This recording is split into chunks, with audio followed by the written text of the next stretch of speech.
Duval.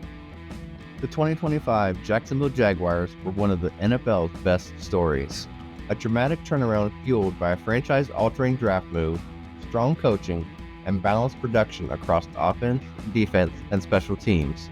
The result was a return to the AFC spotlight and a new foundation for long-term contention.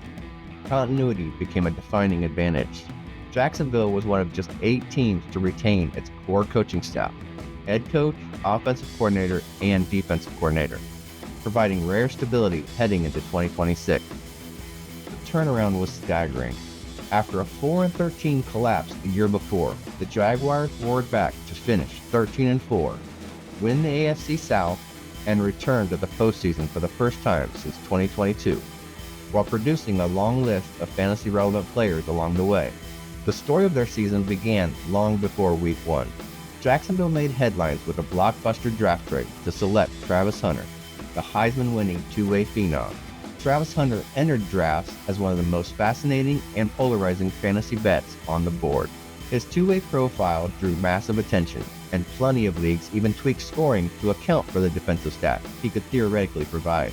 That hype pushed him into wide receiver 34 range, right alongside names like George Pickens, Rome Odunze, and future teammate Jacoby Myers. He never came close to matching that tier.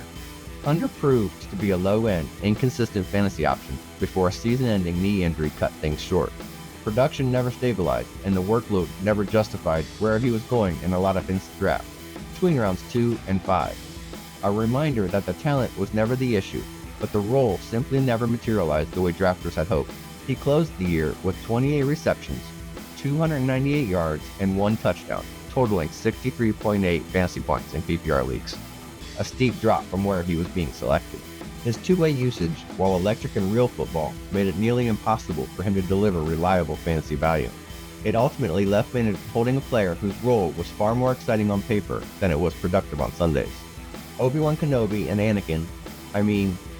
Liam Coen and Trevor Lawrence were key leaders for Jacksonville this season. Liam Coen's arrival reshaped the entire identity of the Jaguars' offense.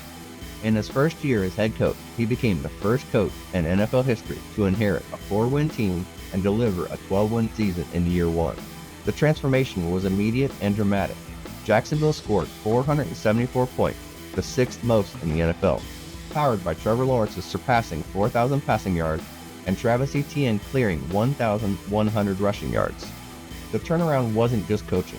New GM James Gladstone built a roster that fit Coen's schemes perfectly, aligning personnel with philosophy and helping Jacksonville jump from a .235 winning percentage to .765 in a single season, a franchise-altering leap, a fantasy resurgence with an offense led by the Trevor Lawrence we expected from the jump.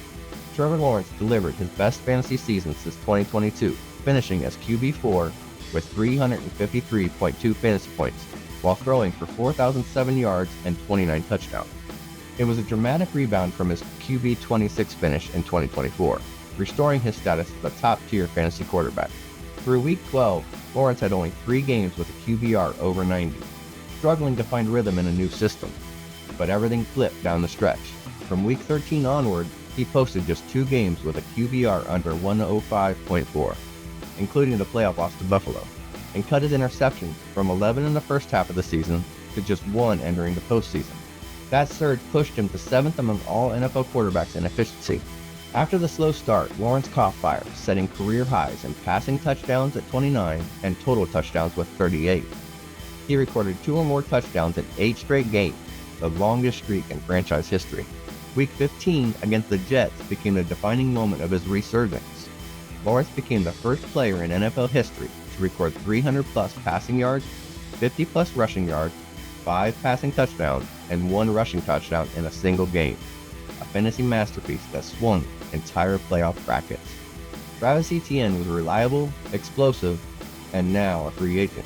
Travis Etienne remained the workhorse of the backfield, delivering 1,399 scrimmage yards and 13 total touchdowns, 7 on the ground, 6 through the air.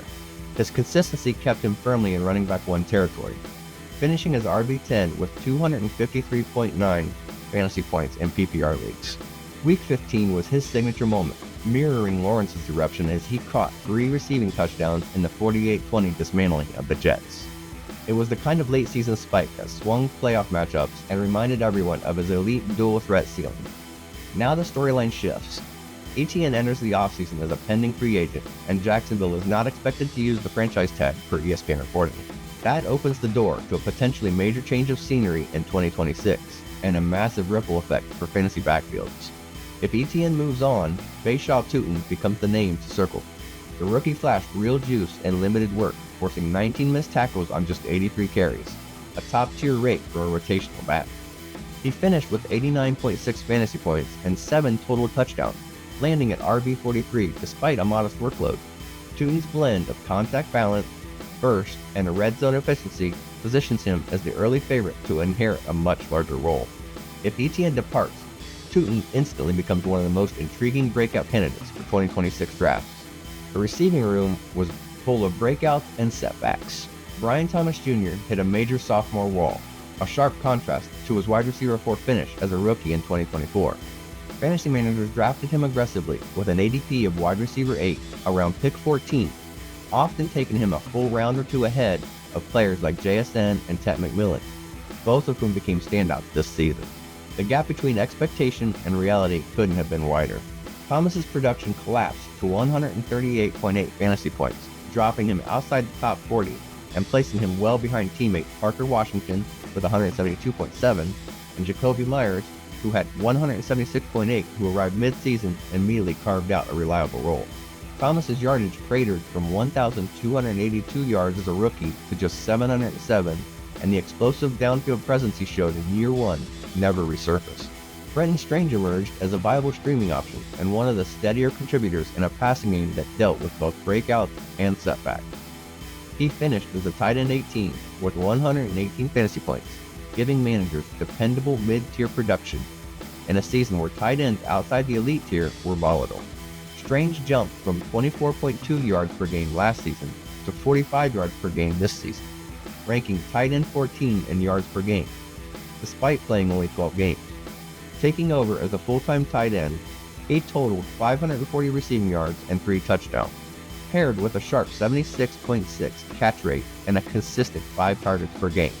It was a clear step forward and a strong counterpoint to Brian Thomas Jr.'s sophomore slump, giving Jacksonville a reliable chain mover when the receiving corps fluctuated week to week. Together, the story of the Jaguars pass catchers became a mix of unexpected rises and frustrating regressions. Washington and Strange ascending, BTJ falling back to earth, and Myers stabilizing the room mid-season. He'll enter 2026 as one of the league's biggest rebound candidates, still talented, still dangerous. Parker Washington became the kind of league-winning surprise that makes fantasy football beautiful and infuriating at the same time. While Travis Hunter sputtered and fell well short of his wide receiver 34 draft slot, Washington, who didn't even crack their top 300 cheat sheet, erupted into a full-blown breakout. Washington delivered 847 yards, 5 touchdowns, and 172.7 points, finishing as the wide receiver 28. He turned into a weekly starter, a red zone threat, and one of the most efficient volume-to-production receivers in the league. For a player who opened the season on the waiver wire in most formats, he became one of the year's biggest values. It was the perfect contrast. Hunter was drafted for upside he never reached, while Washington quietly became the kind of midseason pickup that changes the entire shape of a roster. The defense matched the offensive surge and became one of the most reliable fantasy units in football. Jacksonville allowed 336 points, finishing 8th in scoring defense, and closed the year as the number 3 defense with 144 fantasy points, a massive leap that gave managers weekly stability. They were also one of the league's most opportunistic secondaries, finishing second in the NFL with 22 interceptions, just one behind Chicago's league-leading 23. That ball-hawking identity paired perfectly with Devin Lloyd's breakout and a front seven that consistently forced hurried throws, turning this unit into a turnover-generating machine. Devin Lloyd delivered one of the most complete, playmaking IDP seasons of the year. See if you can keep up. He piled up 81 total tackles, 6.5 tackles for loss, 1.5 sacks, 5 interceptions, 1 fumble recovery, 7 pass breakups, and a defensive touchdown across 15 games. A rare blend of volume, splash plays, and consistency. That production vaulted him into a second-team All-Pro honors and 146 IDP points, finishing as a linebacker 14. He became the heartbeat of a defense that consistently flipped fields and created fantasy-relevant chaos every week. When the dust settled, the Jaguars were back in the playoffs for the first time since 2022. Their season ended in a tight 27-24 wildcard loss to Buffalo, but the message was unmistakable. Jacksonville is back, and they're loaded with fantasy-relevant talent heading into 2026. The 2025 Jaguars weren't just improved, they were transformed. A franchise-altering draft, a revitalized coaching staff, and a roster full of ascending fantasy assets turned Jacksonville into one of the league's best stories. See you next time.